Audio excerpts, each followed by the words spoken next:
जगह Lahore international airport, Pakistan. तारीख 2 फरवरी 1971। समय रात लगभग 8 बजे। रात का स्याह अंधेरा लाहौर एयरपोर्ट पर पसरा हुआ था। पिछले करीब 80 घंटों से एयरपोर्ट के एक अलग थलग हिस्से में खड़ा इंडियन एयरलाइंस का फोकर F-27 विमान एक अनसुलझी पहेली बना हुआ था। पूरी दुनिया में भयंकर हलचल थी। इस विमान को 2 दिन पहले इसे 2 कश्मीरियों हाशिम कुरैशी और अशरफ कुरैशी ने श्रीनगर से उड़ान भरने के बाद हाईजैक कर लिया था।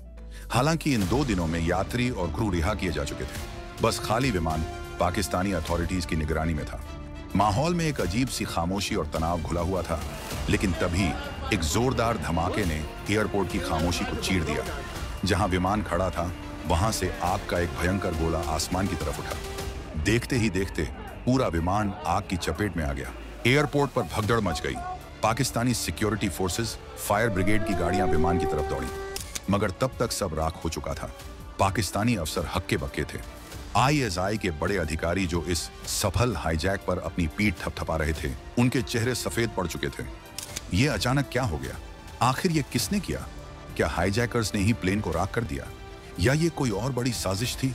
लाहौर एयरपोर्ट पर खड़ा जलता हुआ भारतीय विमान कई सवाल खड़े कर रहा था, मगर सबसे बड़ा सवाल यह था कि आखिर ये नौबत आई कैसे? एक भारतीय विमान पाकिस्तानी जमीन पर हाईजैक होकर आया और फिर किसने उसे जला दिया? इसके पीछे की कहानी क्या थी? तो दोस्तों, इस आग की लपटों के पीछे छिपी थी एक ऐसी कहानी जो कुछ महीने पहले शुरू हुई थी, जिसे ISI अपने एजेंट समझ रही थी। असल में वो भारत के जांबाज जासूस थे।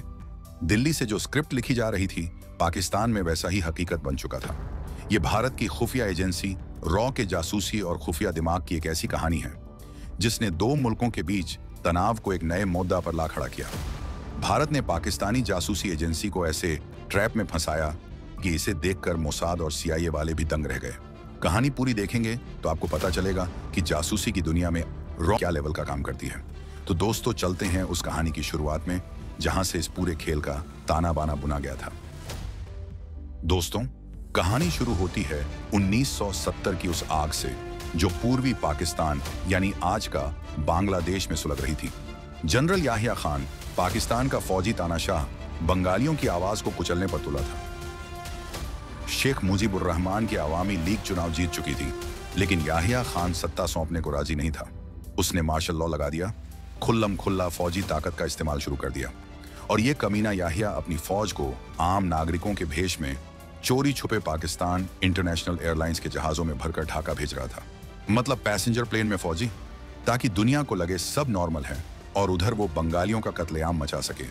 पूरा पूर्वी पाकिस्तान बारूद के ढेर पर बैठा था, बस एक चिंगारी का इंतजार था।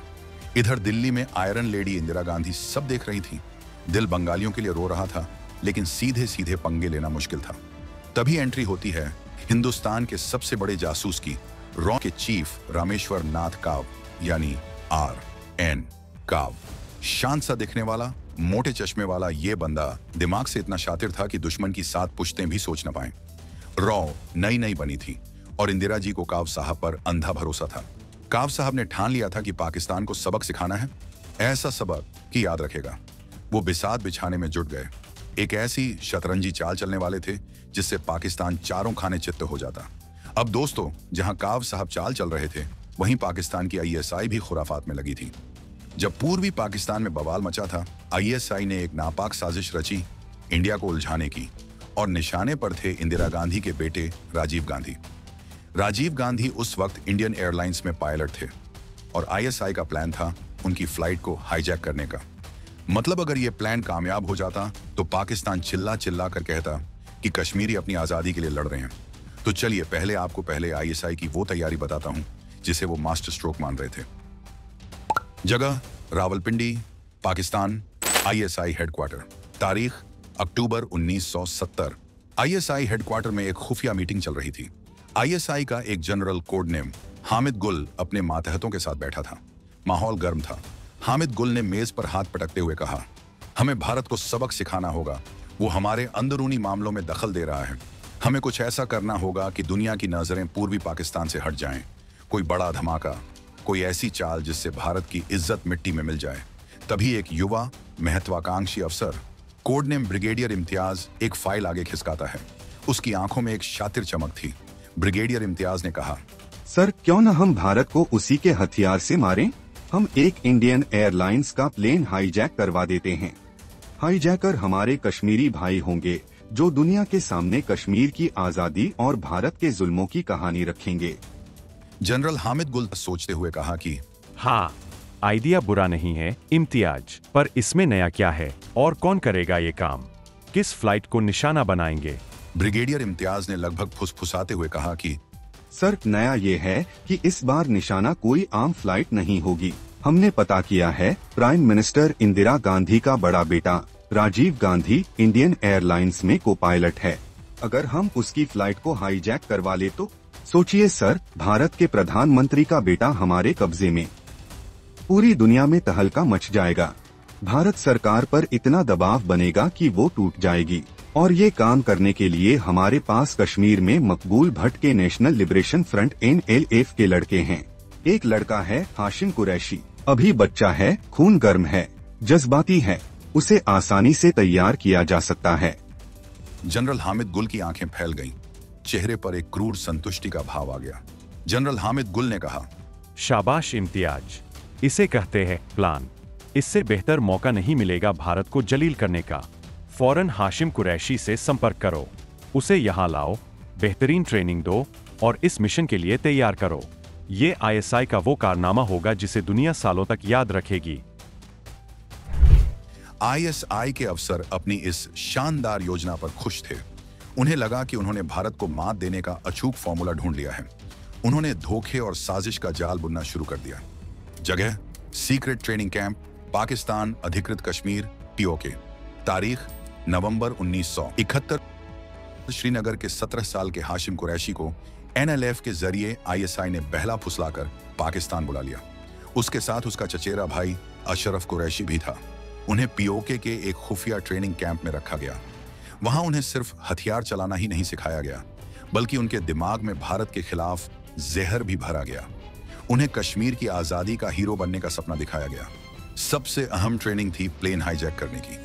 एक रिटायर्ड पाकिस्तानी पायलट जमशेद मंटो ने उन्हें प्लेन के कॉकपिट के लेआउट, पायलट को काबू करने के तरीके और इमरजेंसी प्रोसीजर के बारे में बताया। उन्हें सिखाया गया कि कैसे नकली हथियारों से भी असली जैसा डर पैदा किया जा सकता है। ट्रेनिंग के आखिर में ISI के एक हैंडलर ने हाशिम को एक पैकेट थमाया। उसमें एक नकली दिखने वाली पिस्टल और एक नकली हैंड ग्रेनेड था और कहा कि ये तुम्हारे हथियार हैं। इनसे कोई मरेगा नहीं, लेकिन इनसे डर ऐसा फैलेगा कि पायलट तुम्हारी हर बात मानेगा। तुम्हारा मिशन साफ है, हिंदुस्तान वापस जाओ। इंडियन एयरलाइंस की कोई भी फ्लाइट पकड़ ना हो जिसमें ज्यादा सिक्योरिटी ना हो। अगर किस्मत अच्छी रही और राजीव गांधी वाली फ्लाइट मिल गई तो सोने पे सुहागा। प्लेन को हाईजैक करके सीधा लाहौर लाना है। यहां उतरने के बाद तुम्हें मांग करनी है 36 कश्मीरी कैदियों की रिहाई। बाकी बातें हम तुम्हें बाद में बताएंगे। याद रखना हाशिम, तुम कश्मीर के हीरो बनने जा रहे हो, नाकामयाब होकर मत लौटना। हाशिम और अशरफ को वापस हिंदुस्तान की तरफ रवाना कर दिया गया। ISI अपनी जीत के ख्वाब देख रही थी। उन्हें अंदाजा भी नहीं था कि उनकी ये चाल उन्हीं पर कितनी भारी पड़ गिरने वाली है, क्योंकि हजारों किलोमीटर दूर दिल्ली में कोई उनकी हर चाल को खामोशी से देख रहा था और अपनी चाल चलने की तैयारी कर रहा था। जगह भारत पाक सीमा, पंजाब सेक्टर। तारीख 15 जनवरी 1971। रात का अंधेरा, जनवरी की ठंड और घने कोहरे वाली रात। हाशिम कुरैशी ISI से मिले नकली हथियारों के साथ चुपचाप बॉर्डर पार कर भारतीय सीमा में घुसने की फिराक में था। उसे लग रहा था कि रात के अंधेरे और कोहरे में उसे कोई नहीं देख पाएगा, लेकिन उसकी किस्मत खराब थी, या कहें BSF के जवान ज्यादा मुस्तैद थे। वो कड़क आवाज में बोले, कौन है वहां? हिलना मत, हाथ ऊपर करो। अचानक हुई इस आवाज से हाशिम बुरी तरह घबरा गया। उसने भागने की कोशिश की, लेकिन BSF के जवानों ने उसे पलक झपकते ही दबोच लिया। जमीन पर गिराकर उसकी तलाशी ली गई। जैसे ही उसके बैग से वो नकली पिस्टल और ग्रेनेड निकले, BSF अफसर का माथा ठनक गया। उसे फौरन पास की BSF पोस्ट पर ले जाया गया। शुरुआती पूछताछ में हाशिम ने बहाने बनाने की कोशिश की, लेकिन BSF के अफसरों को पता था कि सच कैसे उगलवाना है। BSF ऑफिसर ने मेज पर हाथ पटकते हुए कहा कि सीधी तरह बताएगा या दूसरा तरीका इस्तेमाल करें? कहां से आया है? ये खिलौने कहां से मिले? किसने भेजा है तुझे? 17 साल का हाशिम ज्यादा देर तक दबाव झेल नहीं पाया और फिर एक एक करके सब कुछ बक दिया। आईएसआई का पूरा प्लान, पाकिस्तान में मिली ट्रेनिंग, नकली हथियार, प्लेन हाईजैक करने का मिशन और सबसे खतरनाक बात, राजीव गांधी की फ्लाइट को निशाना बनाने का इरादा। बीएसएफ ऑफिसर के कान खड़े हो गए। ये कोई मामूली घुसपैठिया नहीं था, ये एक अंतरराष्ट्रीय साजिश का मोहरा था जिसके निशाने पर भारत के प्रधानमंत्री का बेटा था। उसने तुरंत अपने सीनियर्स को इस बेहद संवेदनशील जानकारी से अवगत कराया। यह खबर रॉकेट की रफ्तार से ऊपर तक पहुंची, बीएसएफ से आईबी और आईबी से सीधी रॉ चीफ आर एन काव की मेज तक। और अब शुरू होती है असली कहानी। जगह रॉ हेडक्वार्टर, दिल्ली। देर रात दिल्ली में रॉ के हेडक्वार्टर में गहमागहमी थी। आर एन काव के सामने हाशिम कुरैशी की इंट्रोगेशन रिपोर्ट रखी थी। काव साहब का चेहरा शांत था, लेकिन दिमाग किसी सुपर कंप्यूटर की तरह चल रहा था। आईएसआई ने एक बहुत ही खतरनाक खेल खेलने की कोशिश की थी। अगर वो कामयाब हो जाते तो भारत के लिए यह बहुत बड़ा झटका होता। ज्यादातर लोग यही सोचते, उसे जेल भेजो, आईएसआई का प्लान फेल करो। लेकिन आर एन काव सिर्फ दुश्मन के हमले को रोकना नहीं जानते थे, वो दुश्मन की चाल को उसी के खिलाफ इस्तेमाल करना जानते थे। उन्होंने इस खतरे में एक छुपा हुआ मौका देखा। उन्होंने फौरन प्रधानमंत्री इंदिरा गांधी से संपर्क किया और उन्हें पूरी स्थिति से अवगत कराया। फिर उन्होंने अपना आइडिया पेश किया, एक ऐसा आइडिया जो सुनने में पागलपन लगता था, लेकिन था जीनियस का स्ट्रोक। काव ने इंदिरा गांधी से कहा, मैडम, आईएसआई ने हमें एक हथियार दिया है, हाशिम कुरैशी। हम इस हथियार का इस्तेमाल उन्हीं के खिलाफ करेंगे। हम हाशिम को जेल नहीं भेजेंगे, हम उसे डबल एजेंट बनाएंगे। वो प्लेन हाईजैक करेगा, ठीक वैसे ही जैसे आईएसआई चाहती है, लेकिन कहानी हमारी होगी, किरदार हमारे होंगे और अंजाम भी हमारा होगा। इंदिरा गांधी को इस प्लान के खतरे का अंदाजा था। एक छोटी सी चूक भारत की भयंकर बेइज्जती करवा सकती थी, लेकिन वो और एन काव की काबिलियत पर भरोसा करती थी और पाकिस्तान की हरकत से गुस्से में भी थी। उन्होंने इस बेहद जोखिम भरे ऑपरेशन के लिए हरी झंडी दे दी, लेकिन एक शर्त के साथ कि किसी भी भारतीय नागरिक की जान को खतरा नहीं होना चाहिए। और इस तरह आईएसआई की साजिश की कोख से ही जन्म हुआ रॉ के काउंटर ऑपरेशन गंगा का। अब खेल रॉ के हाथ में था। जगह रॉ सेफ हाउस, बंगलौर। तारीख 20 जनवरी 1971। हाशिम के सामने आर एन काव ने ऑफर रखा गया, देख लड़के, या तो फांसी चढ़ेगा या उम्र कैद सढ़ेगा, या फिर इंडिया के लिए काम कर। यही हाईजैक का ड्रामा कर हमारे हिसाब से तो तेरी जान बख्श देंगे। हाशिम के पास कोई चारा नहीं था, जान बचाने के लिए राजी हो गया। अब वो रॉ का मोहरा बन चुका था, हाथ लग गया जैकपॉट। भारत के हाथ में अब आईएसआई का पूरा प्लान था और उसे अपने हिसाब से चलाने का मौका। काव साहब ने अपनी शतरंजी बिसात बिछानी शुरू की। हाशिम कुरैशी अब रॉ की मेहमान नवाजी में था। अब उसे आईएसआई का एजेंट होने का नाटक करना था। रॉ की टीम ने ऑपरेशन गंगा की स्क्रिप्ट पर काम करना शुरू कर दिया। हर डिटेल को बारीकी से प्लान किया गया। राजीव गांधी की फ्लाइट का आइडिया तो तुरंत रद्द कर दिया गया। रॉ ने चुना इंडियन एयरलाइंस का सबसे पुराना, कबाड़ हो चुका फोकर F-27 विमान गंगा, खटारा जहाज था जो रिटायर हो चुका था। काव साहब का लॉजिक सिंपल था, बर्बाद करना ही है तो नया क्यों, पुराना ही सही। गंगा को चुपचाप जनवरी के आखिरी हफ्ते में वापस सर्विस में ले आए। किसी को कानो कान खबर नहीं, आनन फानन में ठीक करके श्रीनगर जम्मू रूट पर लगाया गया। छोटी सी डोमेस्टिक फ्लाइट। इस प्लेन की हाईजैकिंग को अंजाम देने वाले थे हाईजैकर हाशिम और अशरफ कुरैशी। हालांकि हथियार असली नहीं थे, बल्कि नकली पिस्टल और ग्रेनेड। रॉ ने संबंधित एजेंसियों के साथ मिलकर यह सुनिश्चित किया कि 30 जनवरी को श्रीनगर एयरपोर्ट पर सुरक्षा जांच में ढिलाई बरती जाए, ताकि ये दोनों आसानी से नकली हथियार लेकर अंदर जा सकें। तय हुआ कि हाईजैक के बाद हाशिम वही मांगे रखेगा जो आईएसआई ने बताई थी, 36 कश्मीरी कैदियों की रिहाई की मांग। दरअसल ये मांग असली लगने वाली थी, इसीलिए अल फतह ग्रुप के हाल ही में सदस्यों के नाम शामिल किए गए। साथ ही पाकिस्तान में राजनीतिक शरण शामिल की गई। डबल एजेंट्स के जहन में यह बात बैठाई जा चुकी थी। यह रॉ का मास्टर स्ट्रोक था। प्लान में यह बात खास तौर पर डाली गई कि हाशिम लाहौर पहुंचकर सिर्फ और सिर्फ जुल्फिकार अली भुट्टो से ही बात करेगा।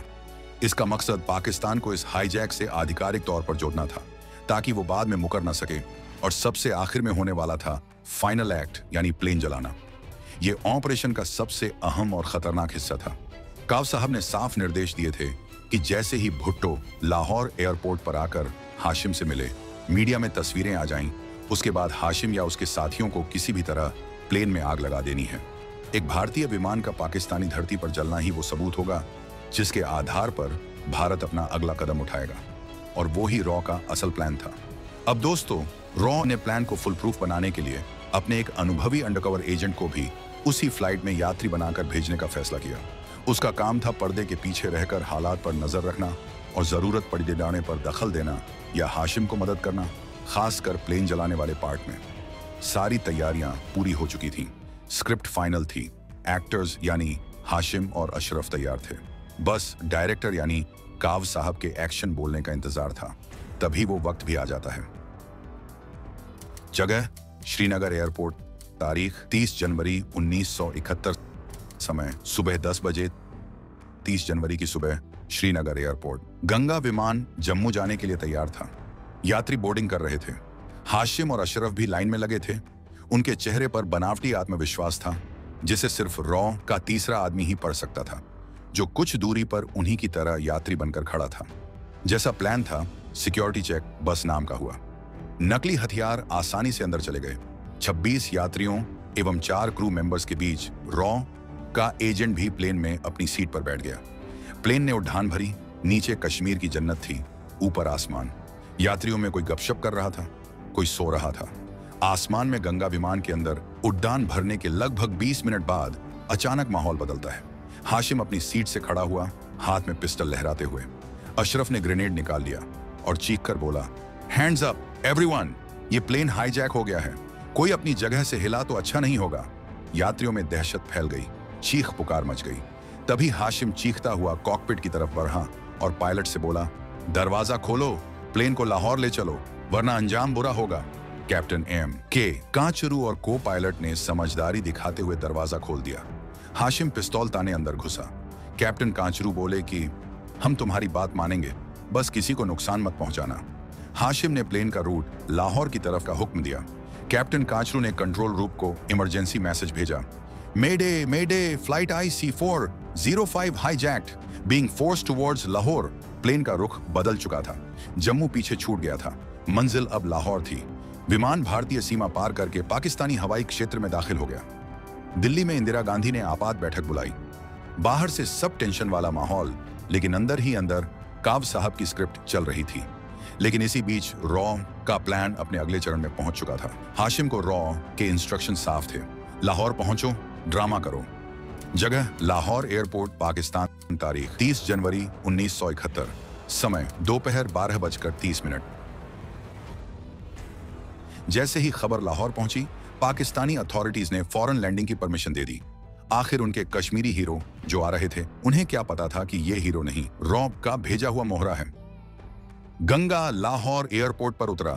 प्लेन रुकते ही पाकिस्तानी फौजों ने घेरा तो डाला, मगर हमला नहीं किया। इंतजार करने लगे। अंदर हाशिम और अशरफ हाथों में हथियार लिए तैयार। पाकिस्तानी अफसर मेगाफोन से बात करने की कोशिश कर रहे थे। ISI के अफसर खुश थे। उनके मुताबिक उनका मिशन कामयाब हो गया था। तभी हाशिम ने प्लेन के दरवाजे से मांगे रखना शुरू कर दिया। 33 कैदी पाकिस्तान में सियासी पनाह और सिर्फ भुट्टो से बात करने की शर्त।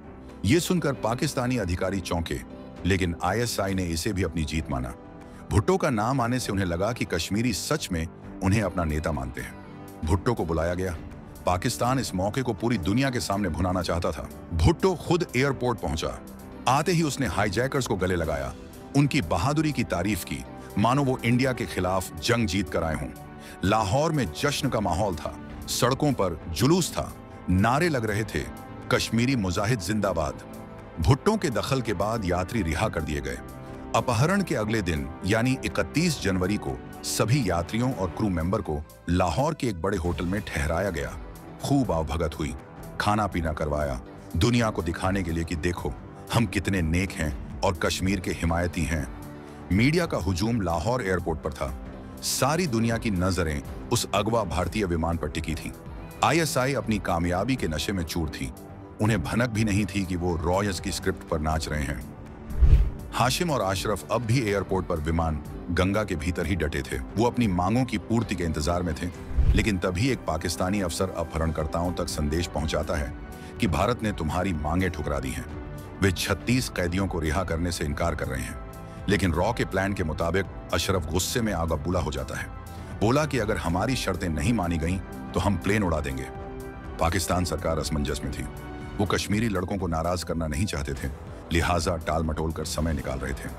वहीं दूसरी ओर रॉ का एक और प्लान कामयाब हो जाता है। जगह लाहौर एयरपोर्ट और वाघा बॉर्डर। तारीख 1 फरवरी 1971 और अगले ही दिन 1 फरवरी 1971 को पाकिस्तान सरकार ने सभी 26 यात्रियों और 4 क्रू मेंबर्स को बसों से वाघा बॉर्डर तक पहुंचाया, जहां से वो हिंदुस्तान वापस आ गए। रॉ का प्लान परफेक्ट चल रहा था। बिना किसी खरोंच के अपने लोग वापस आ चुके थे। रॉ का पहला मकसद पूरा हुआ। सभी भारतीय नागरिक सुरक्षित थे।